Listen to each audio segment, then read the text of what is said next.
दोस्तों इस लाल रंग के सब्सक्राइब बटन को दबाएं और साथ में इस घंटी को दबाना न भूलें जिससे आपको हमारे नए अपडेट्स मिलते रहे। बिहार खबर से जुड़े रहने के लिए धन्यवाद।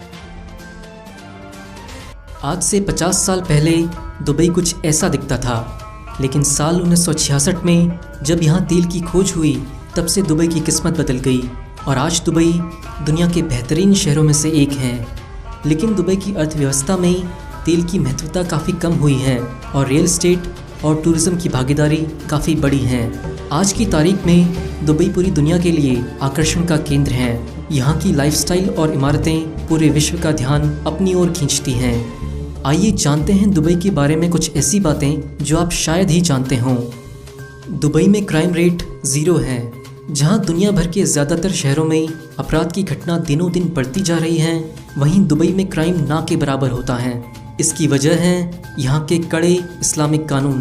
अपराध ना होने की वजह से ही दुबई को दुनिया का सबसे सुरक्षित शहर माना जाता है, जिसकी वजह से दुनिया भर से टूरिस्ट दुबई की ओर आकर्षित होते हैं। दुबई की पुलिस के पास फरारी और बेंटले जैसी महंगी कारें होती हैं। पुलिस को इतनी महंगी कार देने की वजह यह है कि दुबई के चोरों के पास भी हाई स्पीड कारें होती हैं, जिनका पीछा करने के लिए पुलिस के पास भी हाई स्पीड कारें होनी चाहिए। दुबई में इनकम टैक्स नहीं लगता। जहां भारत समेत दुनिया भर के तमाम देशों में लोगों को इनकम टैक्स देना होता है, वहीं दुबई के लोगों को इनकम टैक्स देने की ज़रूरत नहीं होती है।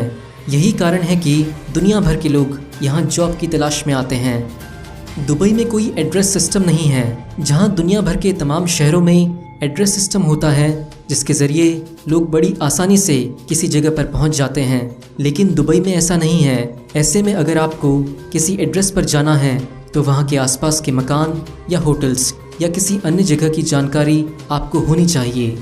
दुबई में आने वाले पर्यटकों से ये अनुरोध किया जाता है कि वो अपने साथ एक दुबई का मैप लेकर चलें, जिससे वो ड्राइवर को एग्जैक्ट जगह के बारे में बता सकें। दुबई में 50% से भी ज़्यादा लोग भारतीय हैं। दुबई में रहने वाले कुल लोगों की 17% आबादी ही दुबई वासियों की है, जबकि 50% जनसंख्या भारतीयों की है। बाकी की 33% जनसंख्या दुनिया भर के अलग अलग देशों के लोगों की है। भारत से हर साल हज़ारों युवा जॉब की तलाश में दुबई जाते हैं, जिनमें से कई कर्मचारियों के साथ शोषण होता है। पहले तो उन्हें बड़े बड़े सपने दिखाकर दुबई ले जाया जाता है और फिर दुबई पहुंचते ही उनका पासपोर्ट जब्त कर लिया जाता है। उसके बाद उन्हें बहुत कम पैसों में काम करना पड़ता है और ऐसे ही सालों तक काम करने के बाद वो अपने देश वापस आने के लिए पैसे इकट्ठा कर पाते हैं। दुबई दुनिया का सबसे तेज़ी से विकसित होता हुआ शहर है। दुबई इतनी तेज़ी से विकसित हो रहा है कि दुनिया की हर 4 में से 1 क्रेन दुबई में है, और जहां दुनिया भर में मेट्रो सिस्टम बनाने में दशकों लग जाते हैं, वहीं साल 2009 में दुबई ने मेट्रो सिस्टम केवल 18 महीने में पूरा करके दुनिया को अचंभित कर दिया। आपने डिज्नीलैंड के बारे में तो ज़रूर सुना होगा, जहां दुनिया भर से टूरिस्ट जाते हैं, लेकिन अब दुबई ने एक महत्वाकांक्षी प्लान बनाया है, जिसके मुताबिक दुबई में 2020 तक डिज्नीलैंड से 2 गुना बड़ा अम्यूज़मेंट पार्क होगा।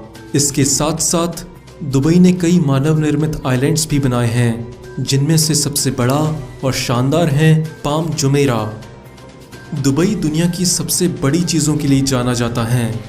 दुनिया का सबसे आलीशान होटल बुर्ज अल अरब दुबई में है। इसे एक सेलिंग शिप के आकार का बनाया गया है। दुनिया की सबसे बड़ी बिल्डिंग बुर्ज खलीफा दुबई में है। ये इतनी बड़ी है कि इसे 100 किलोमीटर दूर से भी देखा जा सकता है। दुबई में दुनिया का सबसे बड़ा मॉल है, जिसमें 1200 से ज़्यादा स्टोर्स हैं। दुबई में दुनिया का सबसे बड़ा एक्वेरियम है। सबसे लंबी सोने की चेन है, जिसकी लंबाई 4 किलोमीटर से भी ज़्यादा है। इसके साथ साथ जहां दुनिया भर के लोग घरेलू जानवर के तौर पर कुत्ते बिल्ली पालते हैं, वहीं दुबई के लोग चीता पालना भी पसंद करते हैं। दुबई का सबसे लोकप्रिय खेल है ऊँटों की रेस। ये खेल दुबई में उतना ही लोकप्रिय है जितना कि भारत में क्रिकेट। इस खेल के शुरुआती दिनों में ऊँट के ऊपर बच्चे को बिठाकर रेस करवाई जाती थी, और इस काम के लिए दुबई के अमीर लोगों के अपने बच्चे नहीं बैठते थे, बल्कि गरीब देशों से बच्चों की तस्करी की जाती थी। लेकिन जब से दुनिया भर में इसके खिलाफ आवाज़ उठने लगी है, तब से इस खेल में बच्चों की जगह अब रोबोट्स का इस्तेमाल किया जाता है।